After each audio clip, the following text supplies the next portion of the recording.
Hoy vamos a darle una buena vuelta a las ideas de un libro que ha dado mucho que hablar. La psicología del dinero, de Morgan Housel. Y la misión que nos hemos marcado, por así decirlo, es explorar esa idea central que tiene, que es bastante provocadora. La idea de que nuestro éxito con el dinero tiene mucho menos que ver con lo listos que seamos y mucho más con cómo nos comportamos. Y para arrancar, el libro nos lanza una paradoja increíble, contada a través de dos historias totalmente reales. Dos historias que no podrían ser más opuestas y que juntas, vamos, lo explican casi todo. Exactamente. Por un lado, tenemos a Ronald Reed, un hombre que trabajó toda su vida como conserje, también en una gasolinera, en una zona rural de Estados Unidos, sin ningún tipo de formación financiera. De forma totalmente silenciosa, acumuló una fortuna de 8 millones de dólares. ¿Su método? Pues ahorrar lo poco que podía e invertirlo con mucha paciencia en acciones de grandes empresas. Y cuando digo paciencia, hablo de décadas. Y en la otra esquina, Richard Fuscone, la imagen del éxito, vamos. Un alto ejecutivo, MBA de Harvard. Ganó tantísimo dinero que se retiró a los 40 y pocos para dedicarse a la filantropía. Se construyó una mansión de casi 2.000 metros cuadrados, con 11 baños, 2 piscinas, ascensores. Palacio. Y sin embargo acabó en la bancarrota más absoluta. La crisis de 2008 se lo llevó todo por delante, porque se había endeudado hasta las cejas para financiar ese estilo de vida. La codicia le pudo. Y aquí está la pregunta que lanza el libro y que va a guiar nuestro análisis. ¿Cómo es posible que en las finanzas, a diferencia de, no sé, la cirugía, un conserje sin formación pueda aplastar a un experto de Harvard? Pues la respuesta está en la psicología. Totalmente. Es que esa es la premisa que lo cambia todo. Nos han enseñado a pensar en el dinero como si fuera física, un campo de reglas fijas, de fórmulas, metes los datos, aplicas la fórmula y ¡zas! Resultado óptimo.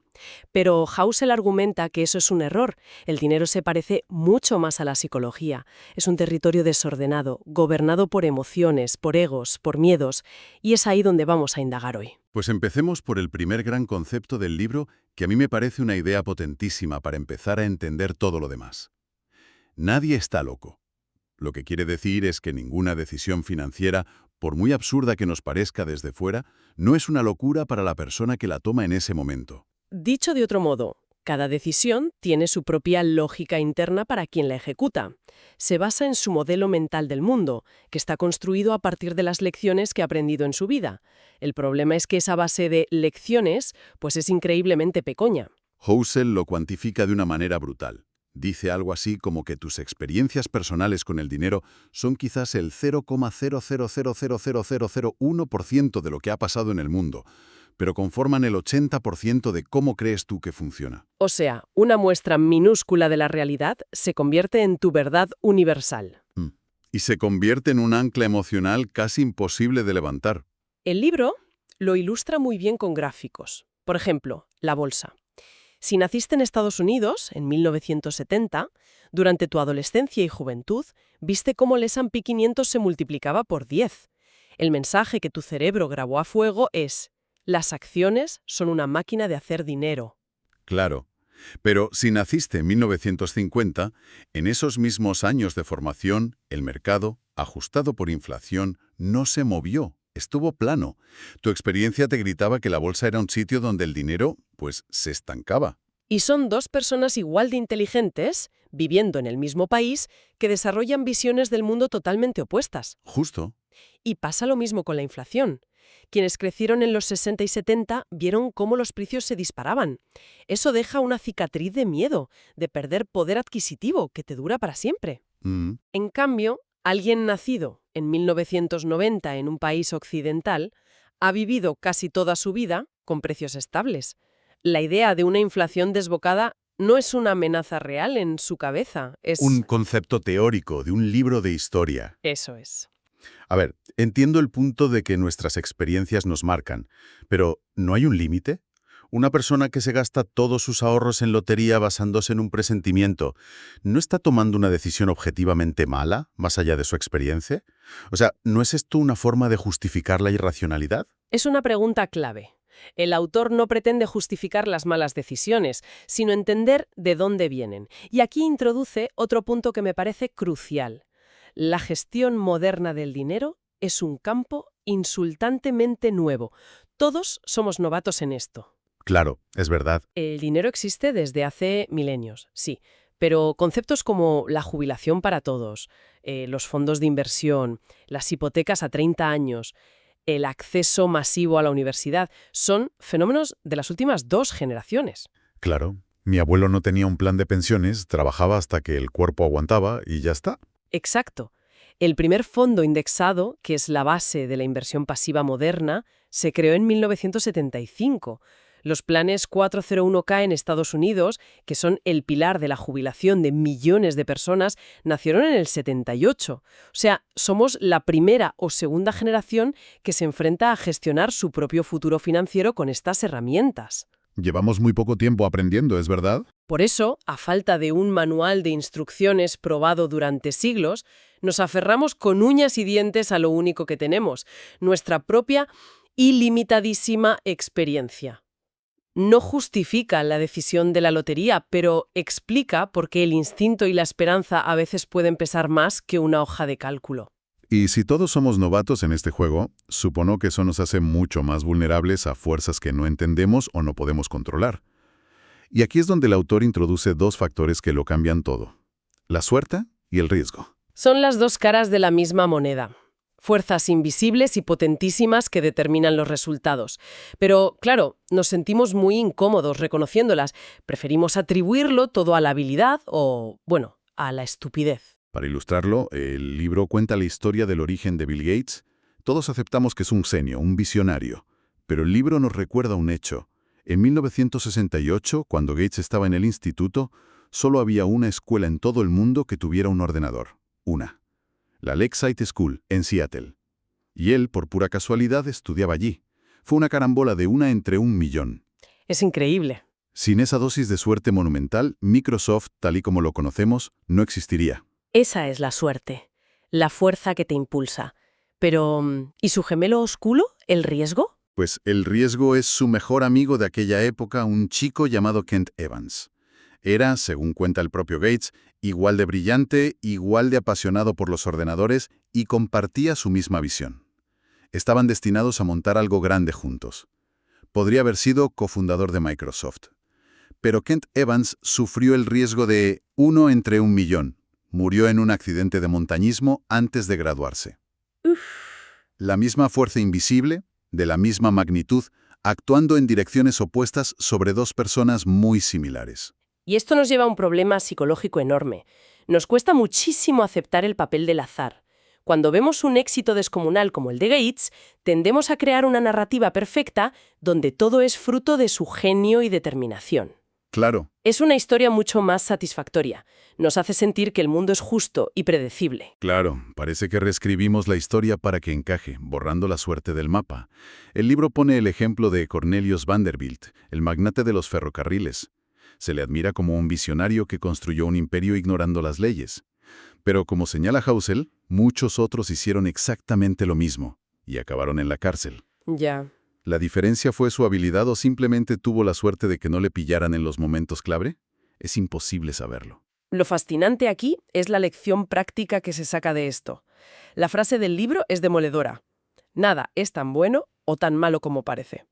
Los resultados extremos, tanto los éxitos que nos dejan con la boca abierta como los fracasos más estrepitosos, casi siempre están influenciados por la suerte o el riesgo extremo. Por lo tanto, idolatrar ciegamente a los multimillonarios o despreciar a los que han quebrado, pues es un error. Entonces, ¿qué hacemos? ¿No aprendemos de nadie? No. El consejo es más útil. En lugar de obsesionarnos con los casos individuales y extremos, que son imposibles de replicar porque no podemos replicar su suerte, deberíamos centrarnos en patrones amplios y comunes.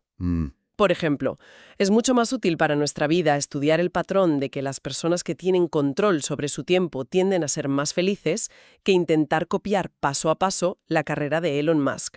Claro. Lo primero es un principio aplicable. Lo segundo es, intentar ganar la lotería. Ese control sobre el tiempo que mencionas nos lleva directamente a una de las ideas más profundas del libro, la que, para mí, es la habilidad financiera más difícil de todas, saber cuándo es suficiente. La introduce con una anécdota que es una joya. La de los 2 escritores, Kurt Vonnegut y Joseph Heller. Es magistral. Están en una fiesta en la mansión de un gestor de fondos multimillonario. Y Vonnegut, un poco para picar, le dice a Heller, ¿sabes? Nuestro anfitrión ha ganado más dinero en un solo día de lo que tú has ganado en toda la historia con tu famosa novela, Trampa 22. Una novela que es un clásico, vamos. Y la respuesta de Heller es la clave de todo el libro. Es para enmarcarla. Heller le contesta tranquilamente, sí, pero yo tengo algo que él nunca tendrá. Suficiente, esa idea, esa capacidad de parar de mover la portería, es el superpoder financiero definitivo según Housel. El deseo insaciable de más es una trampa mortal. Que fue consejero delegado de McKinsey y de Bernie Madoff. Ambos eran ya inmensamente ricos, con un éxito y un estatus que la mayoría no podemos ni imaginar. Y aún así, lo arriesgaron todo, su libertad, su reputación, todo, por conseguir todavía más. Es que no tiene sentido desde un punto de vista racional. Para nada. Entonces, ¿qué les empuja a hacerlo? ¿Qué lleva a alguien que ya nada en la abundancia a arriesgarlo todo por un poco más? No es necesidad. El libro lo identifica sin piedad, la comparación social. El problema de usar a los demás como vara de medir es que es una batalla que no se puede ganar. Siempre, siempre habrá alguien con más. Siempre. Más dinero, una casa más grande, un coche más rápido. El techo de la comparación social es infinito. Por eso, la única forma de ganar ese juego es negarse a jugar. Es una decisión interna de decir hasta aquí sin importar lo que tengan los de al lado. Y esa decisión de tener suficiente es lo que permite activar la otra gran fuerza silenciosa del libro. El interés compuesto es que están íntimamente ligados. La única forma de escapar de la trampa del más es cambiar el objetivo. Dejar de buscar el pelotazo, el rendimiento máximo y espectacular, y empezar a jugar el juego del tiempo. Y ahí está la verdadera magia. Pero para que funcione, necesitas décadas. Claro. Y solo puedes aguantar décadas si no te dejas llevar por la codicia o el pánico, si no te sales del juego. Vale, vamos a desgranar esto, porque aunque todos hemos oído hablar del interés compuesto, creo que no terminamos de asimilar su poder. El libro usa una analogía fantástica, las glaciaciones.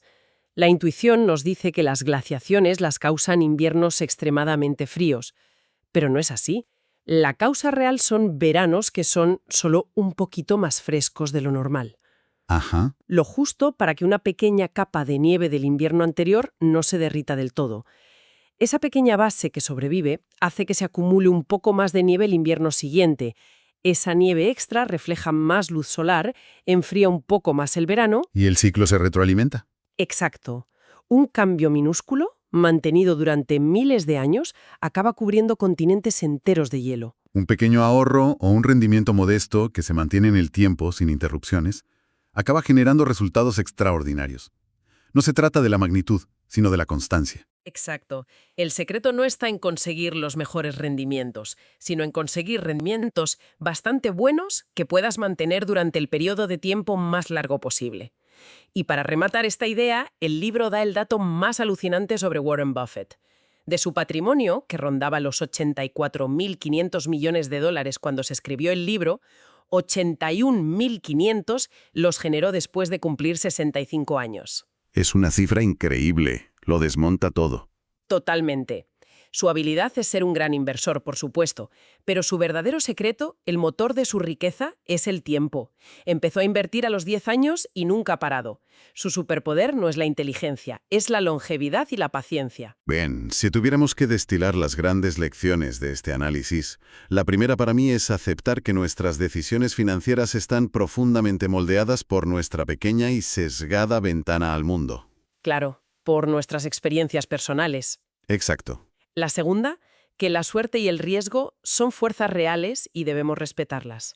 Esto nos obliga a ser más humildes cuando las cosas van bien y más compasivos cuando van mal. La tercera, que la habilidad más difícil y quizá la más importante es aprender a detener ese constante movimiento de la meta de querer más, definir qué es suficiente para uno mismo. Y por último, que la paciencia es un arma financiera más poderosa que la inteligencia. El tiempo y la constancia superan a los intentos de conseguir rendimientos explosivos. La gran conclusión del libro es que la gestión del dinero no es una habilidad matemática, es una habilidad blanda. Se trata de controlar el miedo y la codicia, de entender nuestros objetivos y de diseñar una estrategia que, por encima de todo, nos deje dormir tranquilos por la noche. Esa es la mejor estrategia, no la que se ve más óptima en una hoja de cálculo. Para terminar, el libro nos deja con una reflexión final, una pequeña paradoja que me parece brillante. La llama la paradoja del hombre en el coche. Es muy reveladora de nuestra psicología, ¿sí? Cuando vemos a alguien pasar en un coche de lujo, un Ferrari por ejemplo, nuestro pensamiento instintivo no es «wow, qué persona tan admirable». Lo que realmente pensamos, casi de forma subconsciente, es «si yo tuviera ese coche, la gente me admiraría a mí». Usamos la riqueza visible de los demás no para admirarles a ellos, sino como un punto de referencia para nuestro propio deseo de ser admirados, queridos y respetados. Ya. No deseamos el objeto, deseamos el supuesto efecto que ese objeto tendrá en cómo nos ven los demás. Exacto. Y esto nos deja con una pregunta final para reflexionar, que conecta con todo lo que hemos hablado. Si la riqueza visible, la ostentación, en realidad no genera la admiración que quien la persigue busca, sino que simplemente alimenta el deseo de los demás, ¿a qué juego estamos jugando realmente?